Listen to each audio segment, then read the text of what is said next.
Hello and welcome. I'm Thomas Porteous and you're watching the World Report on NewsX World. Let's take a look at some of the top headlines this hour.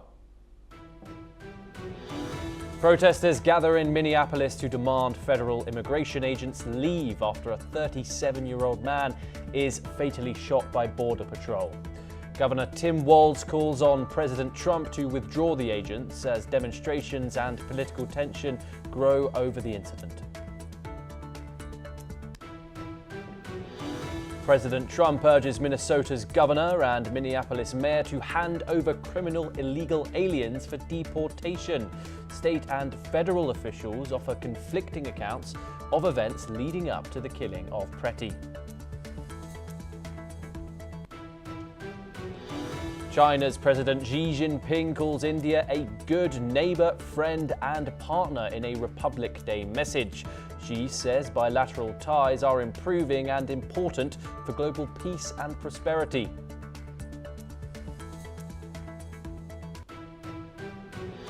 At least 104 political prisoners are released from jails across Venezuela, rights groups have said. Foro Penal says the release process is continuing and more freedoms are expected. A massive storm leaves over 1 million households without power and forces more than 10,000 flight cancellations across the United States. US officials warn of life-threatening conditions from Texas to New England as at least 3 related storm deaths are reported. Ukrainian President Zelensky says a US security guarantees document for Ukraine is 100% ready after talks with Washington and Moscow. Kyiv now awaits a signing date as Zelensky renews his push for EU membership by 2027. Meanwhile, over 1,300 apartment buildings in Kyiv remain without heating after Russian missile and drone attacks. Kyiv says a wave of strikes hits the energy grid, cutting power to 1.2 million properties nationwide.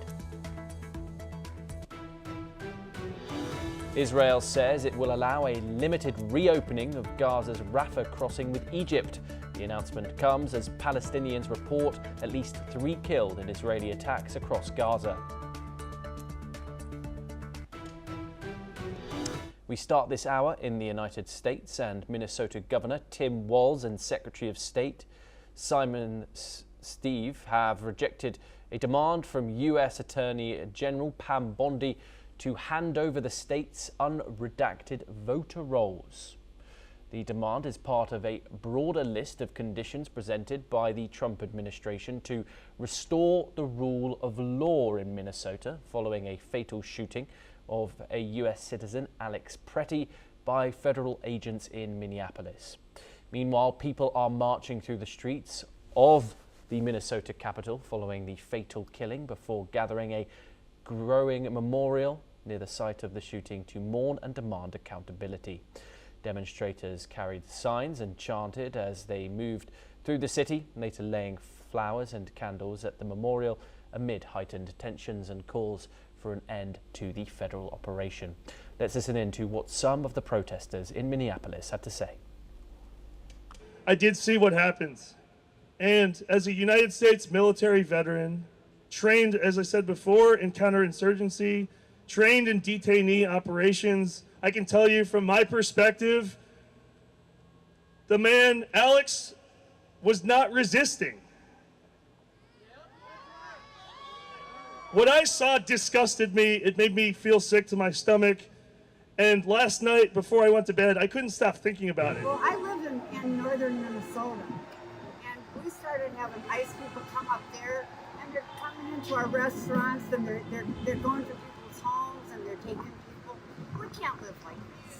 This is America. We're supposed to be free, and they're trying to take that away. In the 60s, I protested against the Vietnam War, and it helped. And I just thought, well, maybe I can do some good this time too. I don't believe that anyone is not allowed to be here. And I think the way that the government is bringing ICE in to take away our neighbors and to pull families apart is completely inhumane. And if we don't speak out for them, then other people won't. So we're here to strike for our community. I think it was completely senseless. It was murder. He was not threatening. He was not attacking ICE. And I think the government is lying about what they're doing to cover up how what they're doing is illegal. And I think Alex does not deserve that. Neither did Renee. Neither did any of the people that have been murdered by ICE. Joining us now to discuss the ongoing situation in Minneapolis is Major General Dr. Rajan Kochar. He's an international relations expert joining us live from New Delhi. Thank you very much for joining us here on NewsX. Well, it's a pleasure to have you. Of course, this is a developing situation in Minnesota. Things seem to be volatile there as days go on. Now, Attorney General Pam Bondi asking for access tied to Minnesota's unredacted voter roll. She cites the restoring the rule of law. Is that a legitimate federal election integrity concern, given the Democratic elected government and, of course, the current controversy surrounding wolves at the moment? Thank you, Thomas. See, this is, I think, this developing situation is not a good development, I would say that, because there is a conflict now between the central authority or the federal authority and the state authority. And in any democracy, a conflict between two legitimate powers of governance is not a good sign of democracy. And I think what is happening here is because there are, conflicting reports which are emerging from there. And this is not the first time this type of a transgression has occurred in such a situation. And this situation is now becoming very, very volatile. And because it is frequently happening and no checks and balances, any law enforcement agency, whether it is ICE or your National Guards or whatever the agencies are, there are certain rules of engagement. And training of these security people in this rules of engagement is very, very important and mandatory. What is being observed here is that your own people, your own population are being treated like criminals because the way you are approaching them, the way you are trigger happy, something like I'm reminded of the in American culture many 100 years back when the Wild West was there, Texas, and we used to watch these movies and comics and all when we were kids and all. And we used to see this kind of a trigger happy environment that who will draw the first bullet, something like the Clint Eastwood movies used to be there in earlier times. So this kind of a situation we are seeing there, it is just not good. And progressively, what is going to happen here is that there is going to be an animosity between the people and the law enforcers, especially the federal government of enforcement.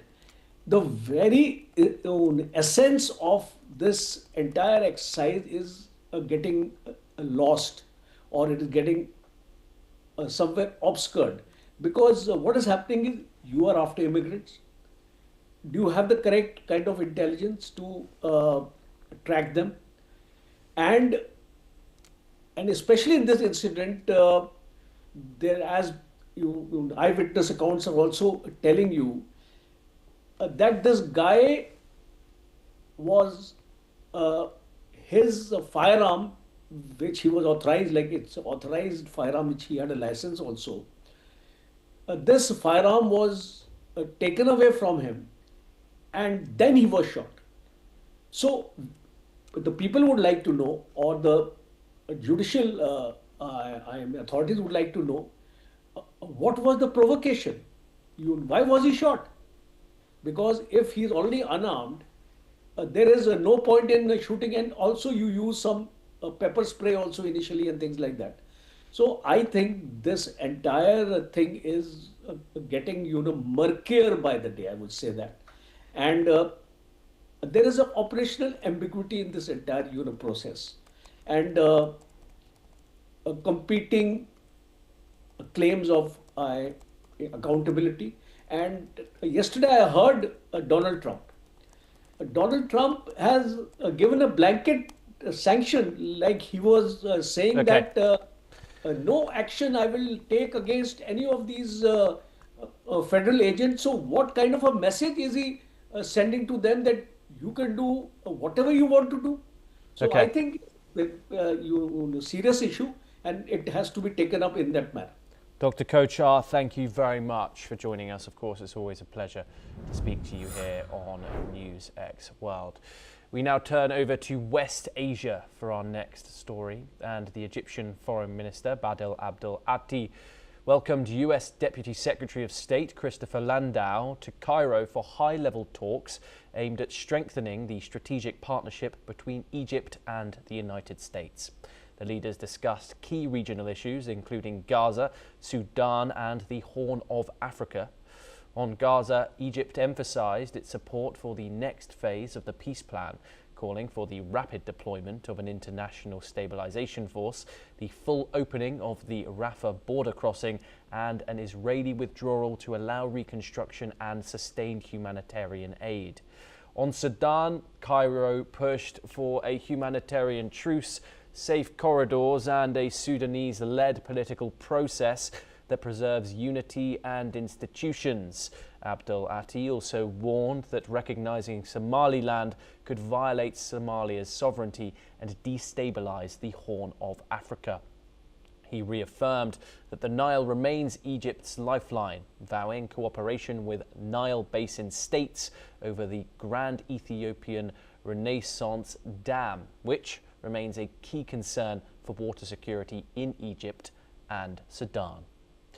Joining us now is Aaron Lavarco. He's an Israeli journalist joining us live from Netanya in Israel. Thank you very much for joining us here on NewsX World. Of course, it's always a pleasure to have you on the program. Some key issues there which were essential to these talks between Egypt and the United States. Those being, of course, Sudan, Somaliland independence, and the ongoing situation in Gaza. Let's start on Gaza. The Rafah crossing, which is expected to be opened once the last remaining hostage is returned. Do you think that there will be a full opening of the Rafah crossing, especially due to the fact that, of course, there are hundreds and hundreds of aid trucks waiting there, and of course the first phase of the ceasefire deal requires the full and unrestricted access into the Gaza Strip? Well, I think we're going to see that unfold depending on how the talks and the discussions go with Israel and Israel's security. And of course, this is where the Americans are coming into the picture. They are acting as a mediator.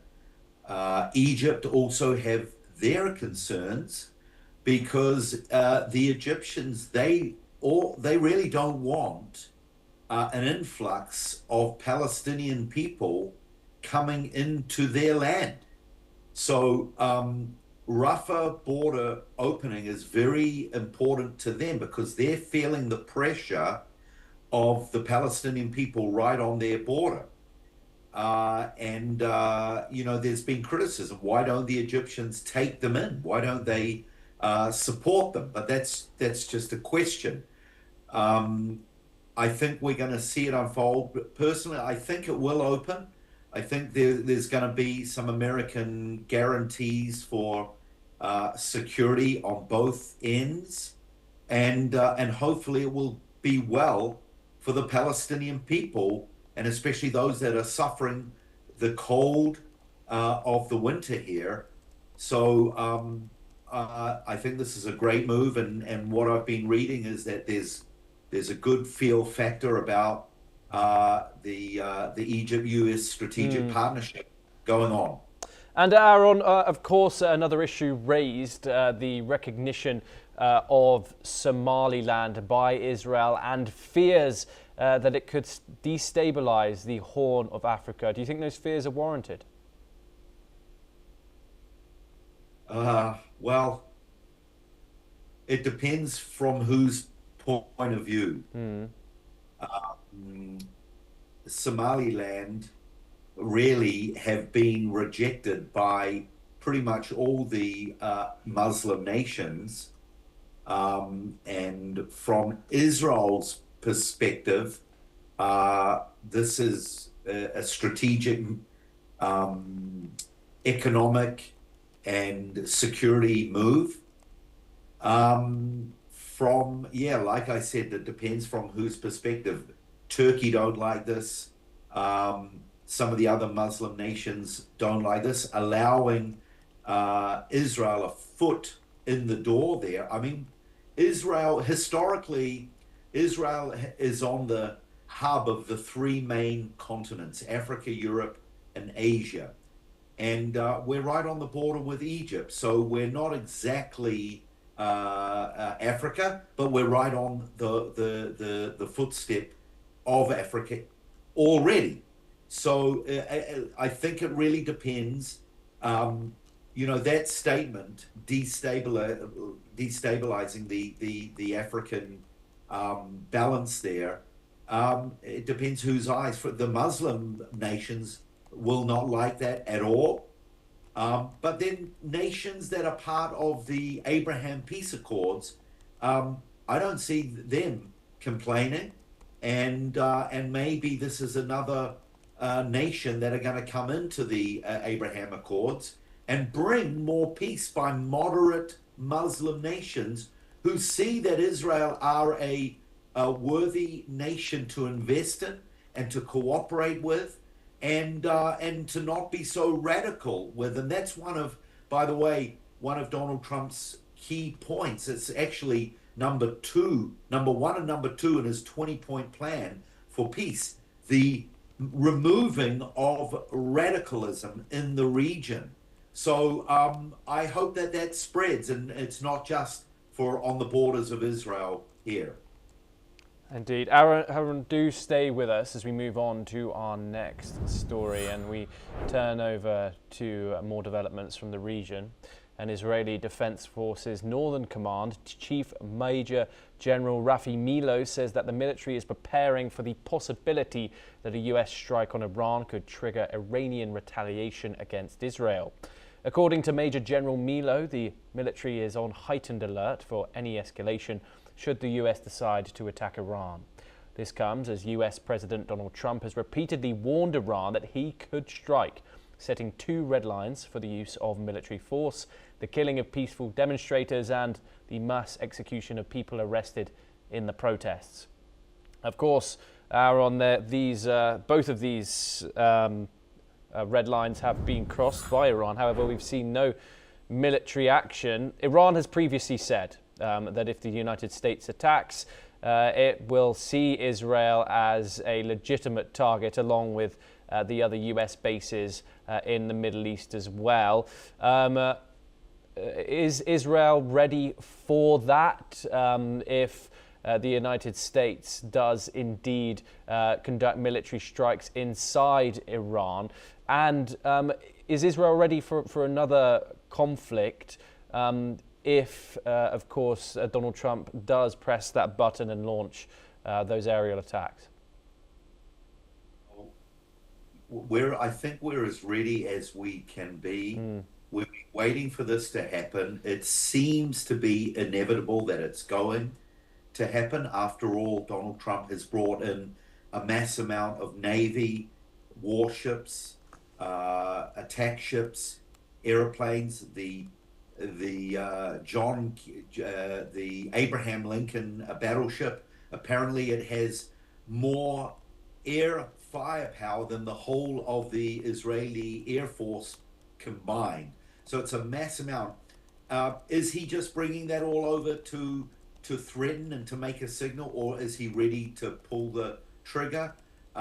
He's a man that's said that he would if the Iranian regime attack and kill innocent civilians, and they have.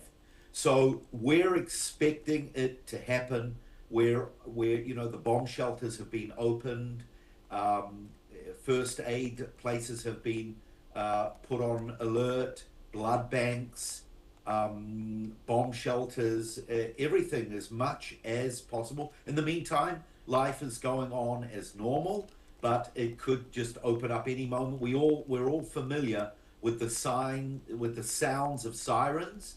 So the moment they go off, I think the public know what to do. It's not a very nice place to be in, but that's the nature of the neighborhood in this area. And, it begs the question, why does Iran fire back at us if the Americans, fire on them? Well, going back to 1979 at the Islamic Revolution, the Ayatollah Khomeini called America the Great Satan and Israel the Little Satan. And so since then, in the radical Muslim world, that's how they view us. Aaron, thank you very much for joining us here on NewsX World. Of course, it's always a pleasure to speak to you on the programme. We now move on and over to the Indo-Pacific, and the Chinese Foreign Minister Wang Yi recently held talks with the Secretary General of the Organization of Islamic Cooperation in Beijing. According to a ministry statement, Wang expressed China's commitment to working alongside Islamic countries to safeguard the legitimate rights and interests of developing nations. He emphasized the importance of building a security partnership and promoting the political settlement of regional hotspot issues. Wang also reaffirmed China's stance against the bullying of smaller nations by powerful forces, calling for greater cooperation and solidarity in addressing global challenges. Joining us now to discuss this is Collins Chong-Yu-Keat, a foreign affairs, security and strategy analyst, joining us live from Kuala Lumpur. Thank you very much for joining us. Of course, the Chinese relationship with the Muslim world, what more can you tell us about it? Of course, these statements that the foreign minister has made about powerful countries bullying smaller ones. What do they mean by that? Well, certainly we have seen how, the statements reflect a coherent and a more disciplined diplomatic strategy to increase fallback options, to increase the, the friend-sharing efforts with the global south. And of course, also the whole narrative has always been to undermine the legitimacy of the Western order and to reframe global power politics as a moral struggle. And of course, also this is to consolidate the Chinese influence across the global south. And this is not new, and we have seen that before. And of course, at this critical time, we have to maximize influence, while minimizing also obligations to the Western-led, economic order. So we have seen how this is a systemic approach, and of course, this comes at the critical time to offset the implications of the tariff move and to frame the Western order led by the U.S. and led by President Trump as one that has been at the expense of the rights of the global south. And this has been the play of China to have this greater coalition building and to have also to offset some of the potential negative implications of some of the internal issues that he has been facing now.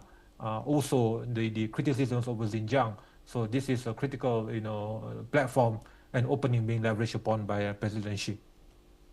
Indeed, and of course, the relationship between the United States and China right now. Of course, Donald Trump, of course, has opened positions for his board of peace. Do you see China still maintaining that global order, staying to international law, of course, after the actions of the new US administration?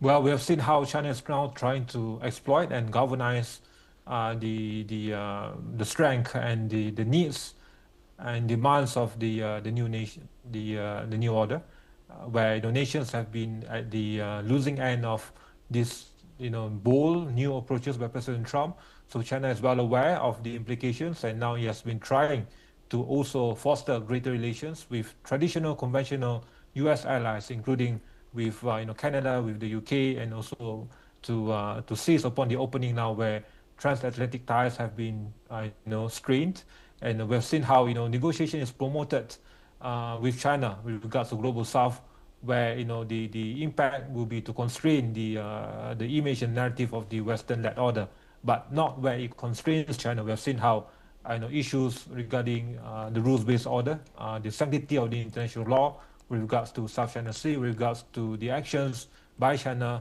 on Taiwan. So this has not been framed as one that is truly important, and all these issues involving the core interests of China.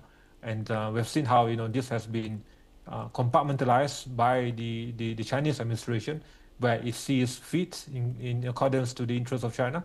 And now we have seen how this is a strategic opportune moment for Beijing, and especially for President Xi, in light of his recent also shake-up in the military order, to frame this as the ultimate best timing for the alternative system as opposed to the current Western-led order, for them to regain their rights, for them to also fight for their rights and for their interests, and to replace the Western-led order with this newfound alternative order led by the global South, led by China and Russia.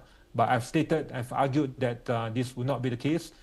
Under President Trump's approach, with his new global aspirations, with the Board of Peace, and also with all these tools on his table, and I don't see how China will simply replace the U.S. in having this newfound leadership role in the global order, especially with all these recent conflicts. And we still see the need for the U.S., especially under President Trump's leadership, to maintain order, to bring peace through the peace through strength approach, especially.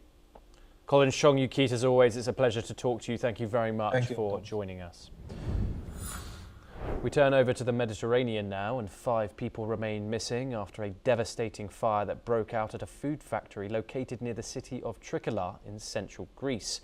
According to officials, the fire erupted while 13 individuals were inside the factory, with 8 of them successfully escaping the building. However, the whereabouts of the remaining 5 people remain unknown as rescue operations continue. The fire department has responded swiftly to the crisis, deploying approximately 40 firefighters and 13 firefighting trucks to the scene. Emergency crews have been working tirelessly to contain the blaze and search for the missing individuals. At this stage, authorities have not confirmed the cause of the fire, and investigations are ongoing. Local authorities have urged nearby residents to remain alert as the situation unfolds, with additional personnel being called in to support the firefighting efforts. Now, a giant fire has broken out in a rural home in southeast Oklahoma City amid a heavy winter storm that prevented emergency crews from responding to the blaze in a timely manner. The fire started in the garage and had spread to the attic by the time firefighters arrived in the snow-covered neighborhood. This comes after a massive winter storm bringing heavy snow and ice crippled in the eastern and southern United States, which has left over 850,000 customers without power and causing the cancellation of more than 10,000 flights.